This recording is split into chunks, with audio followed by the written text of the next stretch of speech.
Today's episode of the Daily Evolver was brought to you by Keurig. Keurig, terrible coffee, even more terrible for the environment, but liberals suddenly love us. Very good, Corey. Hey guys, how do I exit full screen? Here we go. There we are. Hey everybody, Jeff Salzman here. Welcome to the Daily Evolver. It's Tuesday, November 14th, 2017, and I'm happy to be with you today on Integral Life and Integral Live TV. And once again, I encourage you, even though our sponsor today is Keurig, that our perennial sponsor is Integral Life, and you ought to consider becoming a member. For $100 a year or $15 a month, you can support an organization that is essential in this integral emergence. So please check it out and consider becoming a member. All right. Well, thank you, Corey, for that introduction. Yeah, man. Yeah, it's, we're talking about Judge Roy Moore. And for those of you who don't get the joke, Roy Moore had its mostly sympathetic interview with Sean Hannity, because Sean Hannity's part of this whole, sort of insurrection with Trump and all of that. And so people were outraged, and they have decided to boycott his advertisers. And one of them is Keurig, there's several actually, who decided to stop advertising with Sean Hannity, and Keurig is one of them. So all of a sudden, liberals love Keurig. 23andMe was another company that pulled out, and it makes me wonder if the Hannity fans are going to start trashing their own chromosomes. Well, we'll just have to see. But anyway, today we want to look at this whole sort of scandal with Judge Roy Moore and see if we can put it in some integral context. And later, I want to call out the nattering nabobs of negativity that point to this scandal as a sign of the continued corruption and degradation of our culture, when it is the exact opposite. And Maureen, Dowd, and Mike Barnacle, I'll get to you a little bit later. All right, so in case you've been in a cave, or maybe people overseas don't pay attention to the fine scandals in our politics, but as you probably know, there's a special election coming up to fill the Senate seat in Alabama. And the Senate seat in Alabama was vacated by Jeff Sessions, to become Attorney General for Trump. And so that leaves a hole in a special election. And of course, Alabama being very conservative and reliably Republican, who they nominate as the Republican nominee is generally seen as a shoo-in. And this time they have nominated this Judge Roy Moore, who is if I put him on the altitudes of development, he's a firebrand traditionalist, if you know what I mean. He's kind of like got a foot in Red Warrior, but maybe a little more than a foot in the traditional stage. So he's kind of holy in this Old Testament way. And we'll see in a minute that that's morally dicey. So he gained national notoriety a few years ago for being twice elected and twice removed from the Alabama Supreme Court. Once for commissioning and then refusing to remove this big multi-ton stone monument to the Ten Commandments. And so they took him off for that. Then he was reelected, and then he was thrown off because he directed his judges to not allow same-sex marriage after the Supreme Court said it was a constitutional right. So they took him off for that. And I think he's also, if I got my information right, he's the last of the birthers who still maintain that Barack Obama was born in Kenya. So in other words, they love him in Alabama. But now it's turned out that he has been a bit of a hound dog for teenage girls when he was a district attorney in his 30s. And 5 women have come out and testified, claimed that he abused them, molested them when they were between the ages of 14 and 16.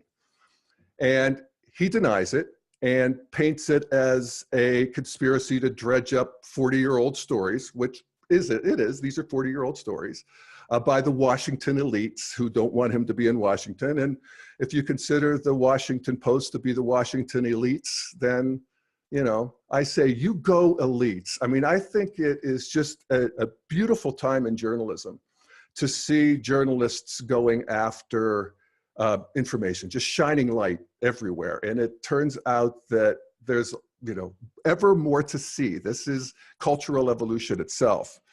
So that's really the part I want to look at. However it goes politically, I guess he's running neck and neck with the Democrat now. He's lost some support, but we'll see. But the cultural and integral lesson is really just unfolding in real time. And so let's look at that. I think it's interesting to start with just this Old Testament culture that still exists in our country. And this is Judge Roy Moore and his hardcore supporters, most of whom are evangelical Christians.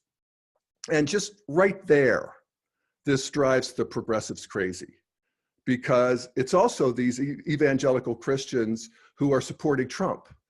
And, you know, this sort of blowback against the cultural hegemony of the left, and actually the economic hegemony of the capitalists. But, you know, the progressives see these people as hypocrites. I mean, supporting a Donald Trump, supporting a Judge Roy Moore, you know, these Bible thumpers standing behind a pedophile. 5 women, all the details. He's banned from the mall. There's this article in the New Yorker yesterday about how he was banned from the mall because he would come in as a 32-year-old district attorney and pick up teenagers.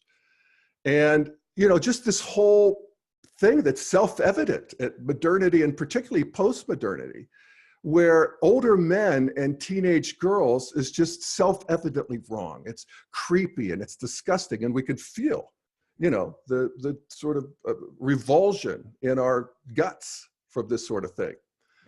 But that's not necessarily true in the earlier stages. And, you know, the apologists are right. They've been roundly ridiculed in the mainstream media, if there's such a thing anymore. But the people who said, well, you know, King David married a 12-year-old when he was 70, you know, it's not convincing, you know, to the seculars. And even Mary and Joseph, of course. And I remember as a kid learning the story of Mary and Joseph. And, you know, when I learned that she was like 14 and she was married and he was a grown man, I always remember being a little perplexed by that. But I was assured that they never consummated it whenever it got to the point where I was questioning that they didn't consummate it, and indeed it was God and all that. So I guess I went with that for a while. But, you know, the truth is that evangelical culture today is actually a long way from this. I mean, you'll run into the cults that will marry their girls off, you know, at 14, 15, 16. There's some conservative sects that start them out early. But by and large, the evangelicals don't approve of what Roy Moore is accused of. But that doesn't make them hypocrites. That makes them sinners, you know. And this is just not a problem for Christians. It's fundamental to the central promise of Christianity that, you know, starts with the assumption that we're in a fallen world and we are sinners, and there's no way that we can't be sinners. That's just the nature of being human, except for the one perfect human, Jesus. And that we are forgiven. And that forgiveness is given and mediated by our Lord and Savior, Jesus Christ. And so our job is to do the best we can. And when we fall short, as we inevitably do, we ask for forgiveness, and it is granted to us by grace. And so for Judge Roy Moore, apparently the best he could do one day 40 some years ago was wrestle with a 16-year-old girl and push her face into his crotch, and when she breaks away, threaten her into silence. Now, I doubt he felt good about that, and he may have prayed for forgiveness afterward. Pretty sure he prayed for her to keep their secret. But you know, the truth is he's been good in the intervening years, these intervening decades. It's certainly good enough for these evangelicals who are all sinners themselves. I mean, at this strata of development, everybody's kind of civilizing their red. You know, that's what, you know, fundamentalist religion is all about, is organizing us into good and bad and understanding that we're going to be punished or forgiven and so forth, and that we just can't get away with stuff. That was, you know, that's the realization of the Ten Commandments, actually. So, you know, that makes him good enough for them doesn't make them hypocrites. It makes them Christians. So that's how they see it. And Trump too, you know, he's has a history, God knows, but he's on the right side now. And of course, we've all seen him repenting in these videos of him with these religious leaders that he's praying. And I actually think there's some little something that happens for him. I mean, I'm going to give him the benefit of the doubt.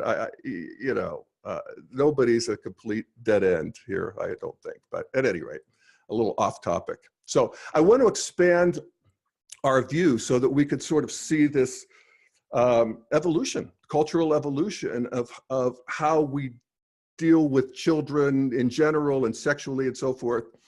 And, you know, I'm not going to dwell on it, but just to move through quickly to sort of the modern state of affairs.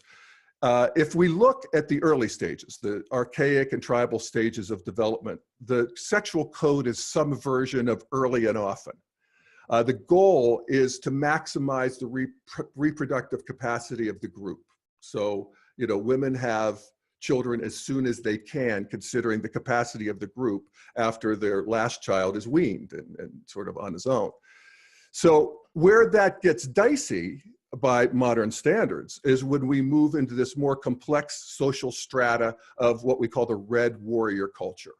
And this is, you know, the beginning of the patriarchy. I talked about it a couple weeks ago regarding Harvey Weinstein and, you know, the fall of the patriarchy, as I called it.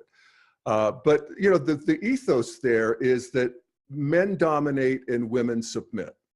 And that's different than the way we think of oppression in the postmodern world, where, you know, the women submit involuntarily. Here, the women and men, you know, they have a deal. This is how the culture moves forward. It's based on power. Men are more powerful, women submit, and this is certainly true for children. And so we have adults dominate, certainly men, and children submit. You know, I'm not much of a yogi, but I do have two favorite poses. One is the corpse pose. I'm very good at that. But the other is the child's pose, where you're on your knees and you're bent over and your forehead is touching the floor and your hands are out in front of you. And when I do that, I always think, this is the child's pose. You know, this is, you know, how children were seen, and in this era where yoga was developed, and it's true, it is. So this relationship with children often included sex. It just did and does in these strata. Sometimes illicitly and sometimes it's accepted. Sometimes it's glorified, as we see in cultures where they're advanced, but still have red morals, like Greece and Rome. You know, there's a beauty to man-boy sex, particularly in Greece, that, you know, we still see it today. I mean, there's one of the most popular documentaries on PBS is that one about the boy dancers for the Taliban. And they're, you know, basically sexualized boys who dance and more for these tribal leaders. And it's just long time part of their culture.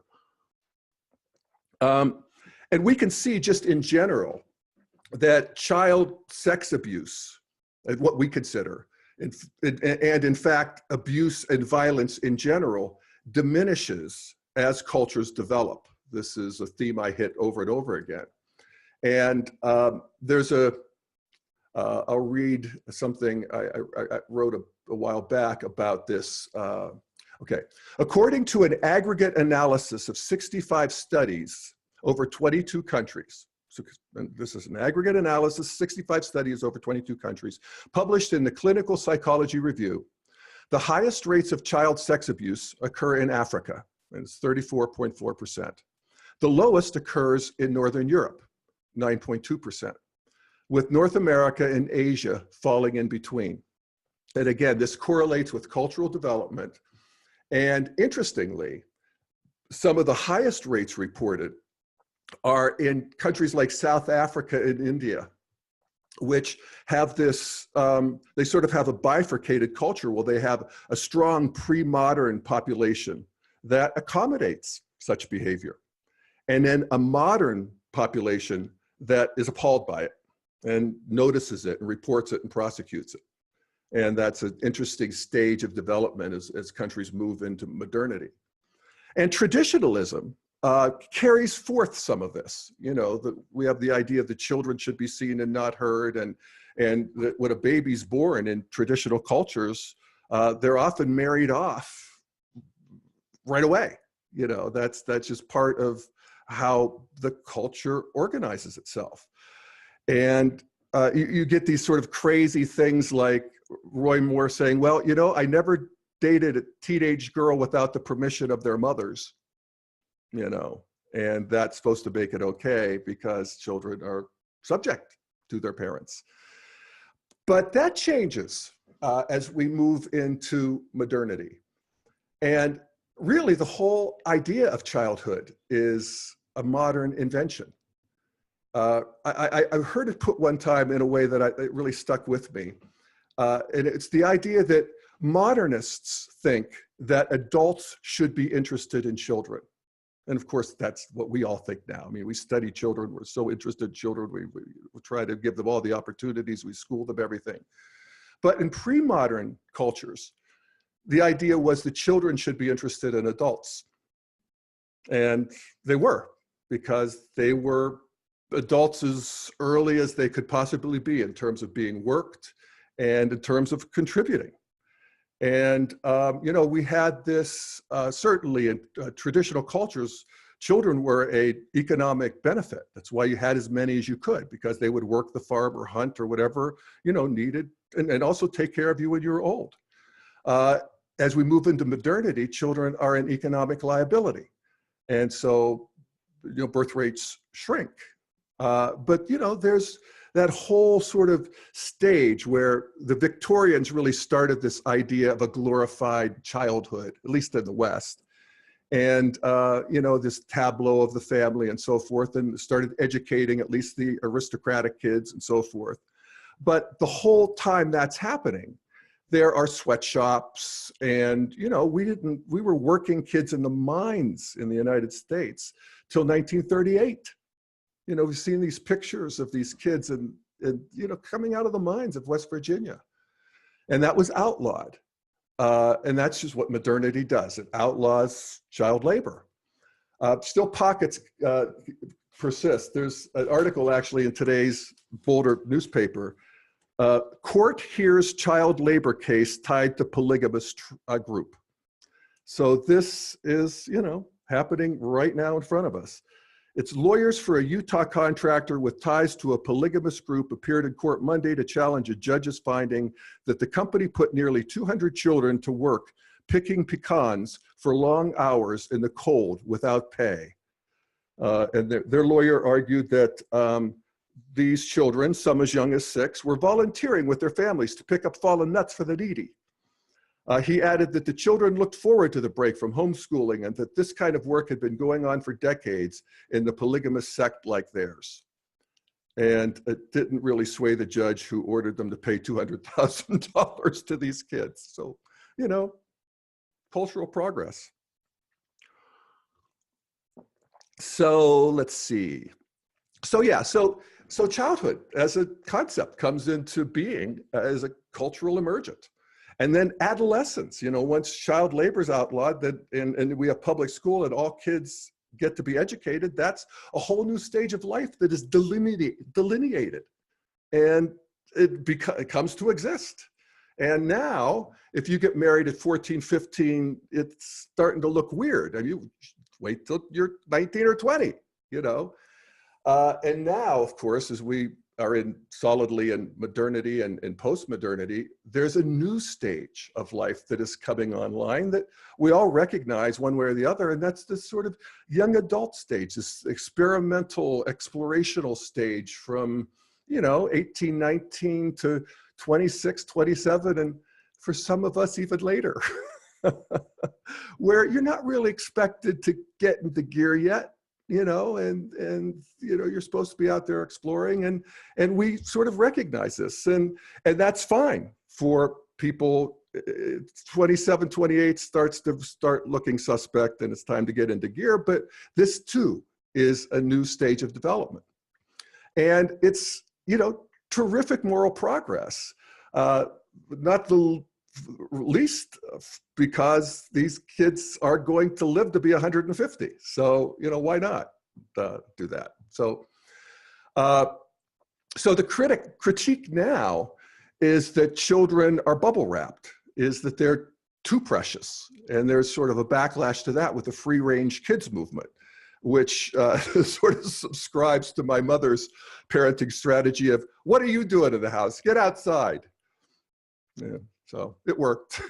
I lived. But,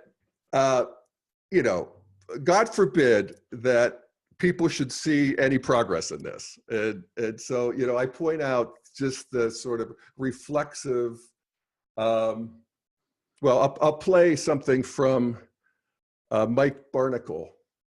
Hang on here.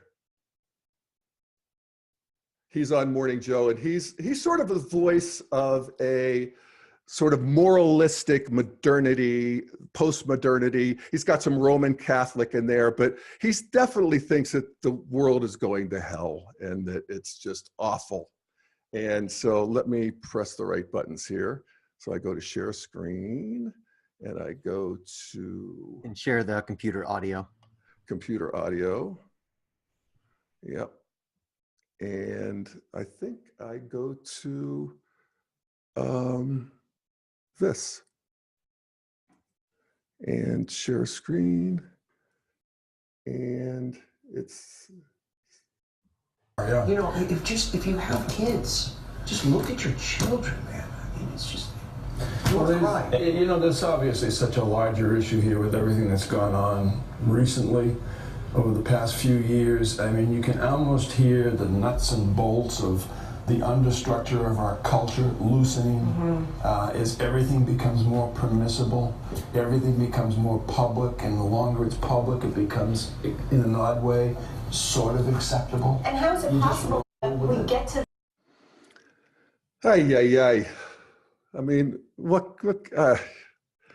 I hear that and I think, are you kidding me? I mean, it's the exact opposite. Are more men going to grope women after the Harvey Weinstein incident?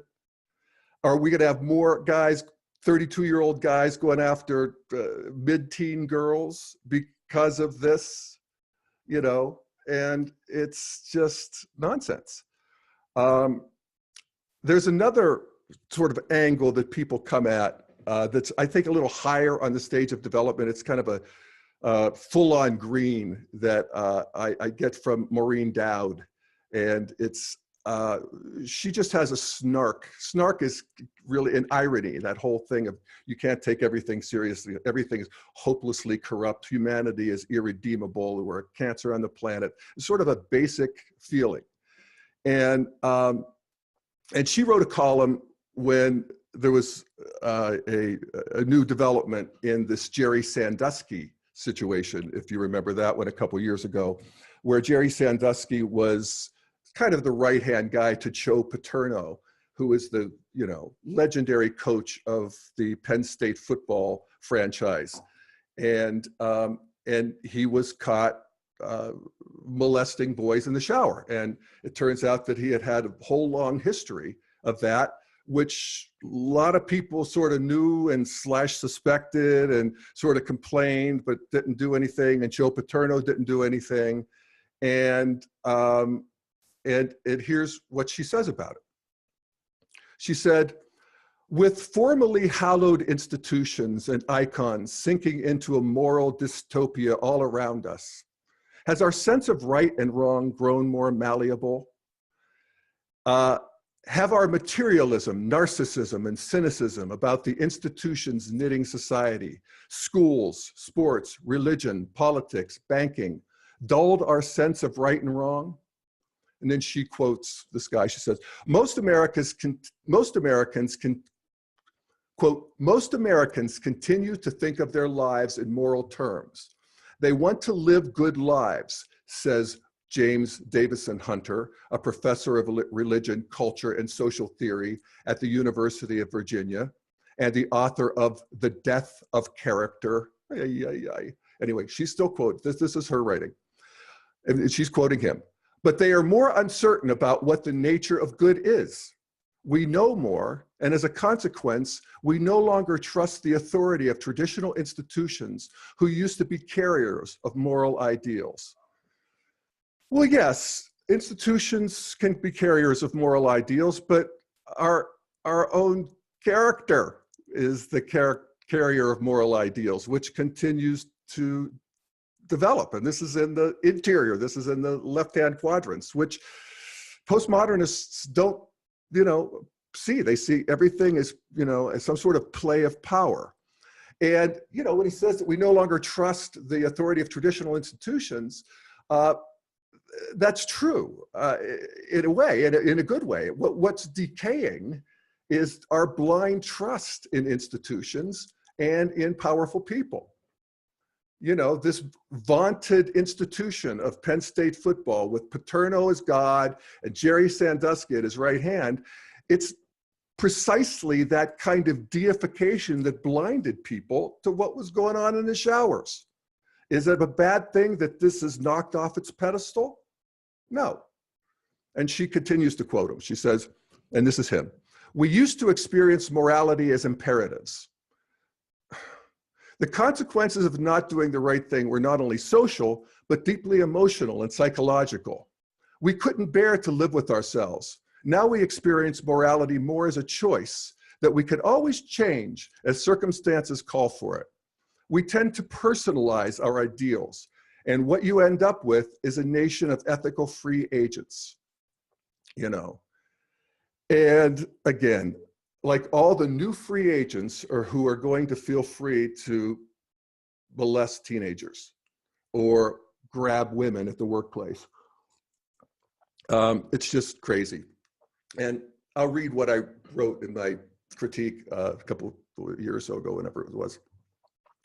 And this is about Maureen Dowd. He said, I say, "As I've said before, my beef with Maureen Dowd is not simply that she is wrong, but that she is demoralizing to the very people at the leading edge of culture who are most able to think and act in fresh ways that might actually be helpful, including friends of mine who pass her columns around as a sad justification for their malaise. Stop that, people.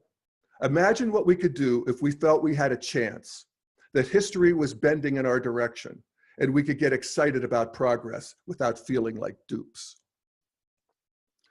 All right, well, that's my story today, and I'm sticking with it. So thank you so much, and we'll see how this Roy Moore story unfolds. But we are having moral lessons given to us in real time here, and everybody pretty much is paying close attention, and moral development continues.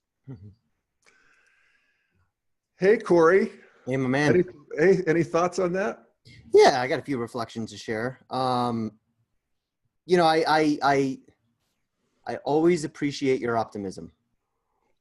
And I always appreciate your ability to cast some of these challenging stories in sort of a wider fisheye lens that we can use to see sort of that larger arc that we're all following. And it is an arc towards increasing goodness and, more moral, more true, more beautiful. However, as we often discuss, when you start zooming in, those sort of smaller arcs can be a little bit more turbulent, and there's a lot more peaks and there's a lot more valleys. And I think that this story is clearly a valley that is in service of a higher peak. So I would be a lot more concerned, like Maureen Dowd is, about our sort of imminent moral decay if we weren't actually seeing an immune response to these Well, stories. that's the whole point. Right. You know, I mean, what he did is no longer acceptable. This is 40 years ago. That's right. You know, I mean, there are still people doing it, but you wouldn't find the district attorney doing this today and getting away with it. I don't think even in Alabama. Well, and I think this is where the story gets a little more complicated and maybe a little bit more interesting, because I do think it's fair to talk about a moral decay. I just think it's inappropriate to apply that moral decay to everyone in this country, to the entire population. I think that, you know, before the show, I was joking with you that when, you know, Bush was in office, I was like, oh, so this is the new low of the GOP, right? And a few years later, here comes Palin. It's like, oh, this is, okay, we've bottomed out now. We're not getting any lower than Sarah Palin. Then Donald Trump. Okay, there's no lower than Donald Trump. Oh, okay, there's a senator body slamming a reporter now. All right, that's the low. Oh, okay, now we've got a pedophile in the running for a Senate seat. You know, and the joke I made to you is 5 years from now, we're going to be talking about how the GOP is defending a cannibal necrophiliac, right? So the point being, 30 years ago, Roy Moore, no Republican would have touched him, right? So I think what Roy Moore is actually symptomatic of is an increasing desperation among the political right. I think that this is ultimately good news. It's bad news in the short term because what we desperately need right now are two minimally world-centric parties in opposition, but in a fruitful opposition with each other. Well, we need two world-centric parties that include ethnocentric people. Absolutely. And absolutely. You know, I mean, there's a couple things you just mentioned there, and I would, you know, tease it apart a little bit. Yeah. Sarah Palin and even Donald Trump represent a expansion of the political playing field. These people were there. Mm-hmm. They just didn't have a spokesman. They were just invisible to the political scene. It's actually progress that they are brought in. Now, the idea of Trump becoming president, you know, the eddies and flow of history are, you know, the Lord works in mysterious ways. That's right. But that's different than, you know, electing a pedophile. Yeah. These people actually represent an expansion of politics to people who, yes, they think more simplistically, but they're there and they get to be there. Yeah, I don't disagree. And this is in a large part what the internet has done, because the internet has been a great equalizer for all of our voices to where if Ken Wilber is in conversation with someone on Facebook, you have no sense of depth behind that little avatar. All you know is some guy named Ken is talking to some guy named whatever that guy's named. And there's no, you know, that's what Web 2.0 does, is it flattens everything. So you really don't get a sense of, and that's where our trust begins to erode, our trust in these institutions, our trust in the media begins to erode. You know, we had one commenter. Well, let me just say about eroding trust. Eroding trust is progress. In a sense. You know, we used to, yes, but you know, we used to trust the popes. We used to trust the king. We used to trust, you know, the priests. We used to trust, and it actually, as ugly as it is, to sort of let go. I could feel sort of my traditional, oh, you know, you mean those guys weren't so great after all? Mm-hmm. I mean, it does feel like a degradation when actually it is a continual installing of moral sensibility in my own self. Mm-hmm. and in the actual activity of the culture, instead of, you know, these abstractions that we used to think were infallible. Right. Yeah, I don't disagree. So long as it doesn't run into complete political nihilism, which I think is you know, we have an element of that. I remember watching the Vice report on fake news. It was actually a really interesting program. And, you know, they were actually talking to some experts who took a look at Twitter activity during the election. And I think you've talked about this before. And what you had is, you know, you could see everything was sort of mapped out, and it was basically who was talking to who, right? And over here in the left side of the chart, which is maybe your right, I don't know how stage left and stage right works in this camera, but on the left side of the chart, there was sort of mainstream journalism, and really about 80% of the people on Twitter were all clustered over here and all interconnected in various ways. And, you know, there were offshoots and there were niches and all that, but they were all tied into the general flow of information. And then over here was this sort of like massive splintered group who were only talking to themselves, had no connective tissue really at all, joining them with the rest of sort of the discourse that's happening online. Right. Now, this is the first time in, you know, at least since the media age began, where we've had this level of balkanization of perspective and of worldviews. And, you know, is really fed clearly by lots of money in various media properties that are all trying to secure their, you know, niche audience. Right. And this, you know, we're seeing this right now in Alabama. We had, you know, one of our listeners commented, everyone in Alabama does not support Roy Moore. Doug Jones is perhaps having a challenging time in his race against Moore, but it's not over till December 12th. There are those of us who support Jones for his character and his record as a Democrat, who at least does have some integrity. Awesome, John. I totally agree. And I think that anyone in Alabama who actually believes these stories about Roy Moore, they don't support him either, whether they're liberal or conservative. The problem that we're having is, you know, there was a report afterwards that said 37% of the evangelicals in Alabama are more likely to vote for Moore after all of this came out. Now, that's not because, you know, liberals are trying to spin that as, oh, that's because they support pedophilia. That's not because they support pedophilia. It's because they have an inherent distrust of everything that you're saying. So if you're the one to tell them that Roy Moore is a pedophile, oh, that's all just fake news. And as we know, Steve Bannon himself is sending in, Breitbart is sending in, you know, teams of investigators to discredit, you know, the accusers in this case, just to keep fueling that fire. So it is a very cynical ploy, I think, that has become a lot easier to do in today's media landscape, to say, no, don't believe any of that. We've got the gospel for you over here. Don't, you know, disregard, and they're actually creating antibodies to any information that's coming from that more connected, you know, those more connected nodes of that Twitter chart I was talking about earlier. And this is a problem. Now, here's the thing. There's good news in this too. I continue to believe that the Republican Party is going to be the first party to hit integral, whatever that means. And the main reason for that is we exist in a political system that's not a vacuum. You know, I always hear people online saying we should just start a third party. Well, that you literally can't, right? Because we have a system in the lower right quadrant that's known as first past the post voting that requires such broad coalition building and all that, that we're sort of, until we change how that lower right quadrant works, we're sort of locked into a two-party system. And there's an inevitability to that. And I don't see that, you know, that's going to require a constitutional amendment to change. I don't see that changing anytime soon.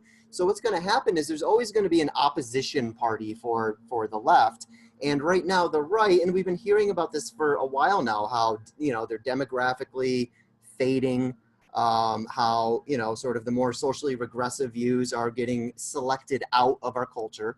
And that puts them into, you know, that brings them the type of desperation that I'm seeing in the party currently, just to remain viable and just to, you know, be able to have some sort of access to power. Now, I think that the Republican Party is inevitably headed towards a massive legitimacy crisis. And stories like this are accelerating that path. Same with, you know, all the Russian stuff with Trump and all that.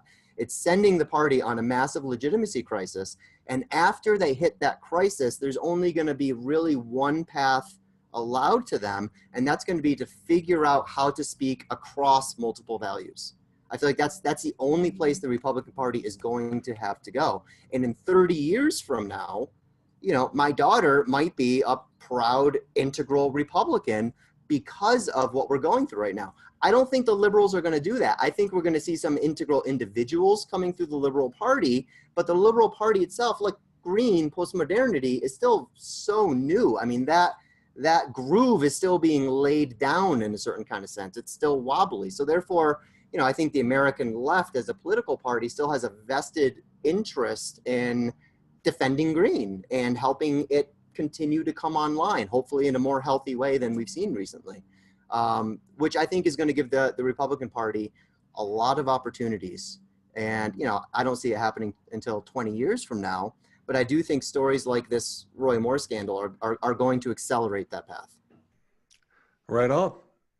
I agree. All right. Anything else? I got 1,000 other things to say, but I'm content right now. All right, cool. All right, gang. Well, thanks for listening, and we'll see you back here tomorrow at the Daily Evolver. Bye, everybody. Bye, everyone.